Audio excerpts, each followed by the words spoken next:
देखिए, इसमें कोई भी अचंभित होने की जरूरत नहीं है।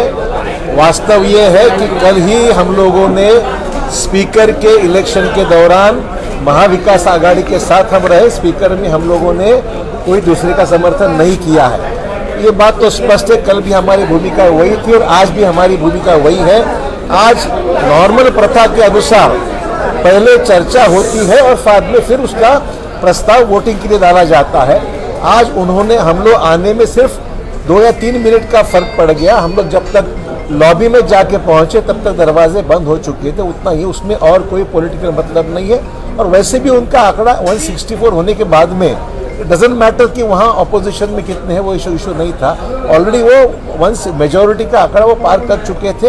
हम लोगों को जाने में सिर्फ 2 या 3 मिनट का विलंब हुआ है, जिसमें लॉबीज के दरवाजे बंद हो चुके थे। इससे और कोई अर्थ निकालने की आवश्यकता नहीं। स्पेक्युलेशन जरा बस कि आप जो है उसके बारे में क्या 10 कांग्रेस के आमदार नाराज है? कांग्रेस बिल्कुल ऐसी कोई स्थिति नहीं है। कोई किसी से नाराज होने का सवाल ही नहीं उठता है।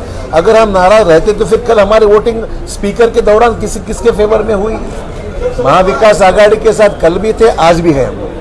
सर मराठी सांगा,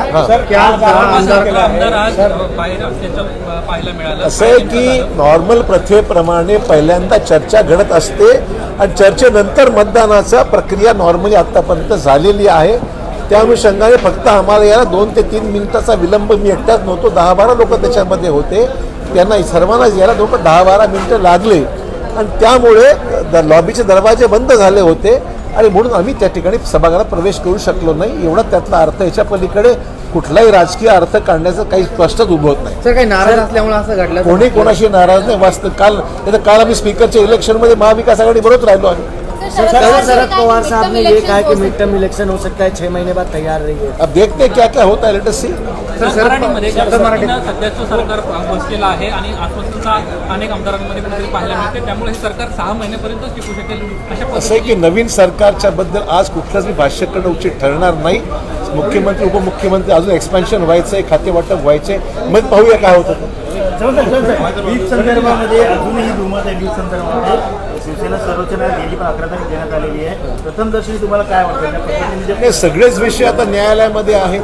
खरं म्हणजे शिवसेना पहिल्यापासूनच ही भूमिका घेऊन आहे की ह्या सगळी जी काही लोक पक्ष सोडून गेलेली आहे, ते 2/3 मेजॉरिटी जी असली तर त्यांना विलीन होणं महत्त्वाचं आहे। कायदेशीर मुद्दे बरेचसे आहेत, गटनेत्याचा विषय आहेत, सगळेच, त्याशिवाय सर्व ही प्रक्रिया सुरू आहे। त्याच्यामुळे हे सगळेच प्रश्न आता न्यायालयात उपस्थित होणारच आहेत।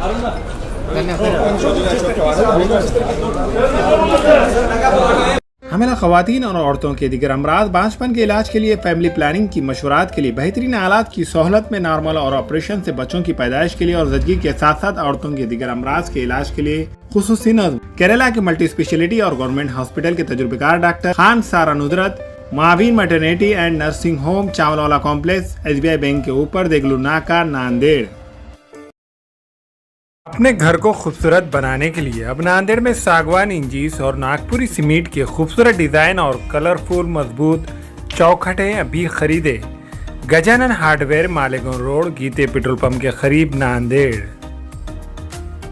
हमारे यहाँ फर्नीचर, पलंग, सिंगारदान, सोफा सेट, अलमारी, डाइनिंग टेबल, कंप्यूटर टेबल और दीगर कंपनियों के फर्नीचर दस्तियाब है। Proprietor Maulana Mohammad Shabbir Ahmad Sahab, deluxe furniture mall and home appliances, fruit market के सामने, Maltekri road, Kamtha, Nanded. Maharashtra state board of vocational education Mumbai से मंजूर शुदा courses: diploma in medical lab technician, diploma in dialysis technology, diploma in professional beautician. दाखिलों में जल्दी कीजिए। Global paramedical institute, Ubaid residency, Maltekri road, Nanded. अस्सलाम वालेकुम, मैं अखिल मिर्जा। हमें उम्मीद है कि आपको हमारा चैनल अच्छा लगता होगा। लेटेस्ट न्यूज अपडेट के लिए देखते रहे नांदेड़ उर्दू न्यूज, और न्यूज के पसंद आने पर लाइक, शेयर और सब्सक्राइब करना ना भूलें।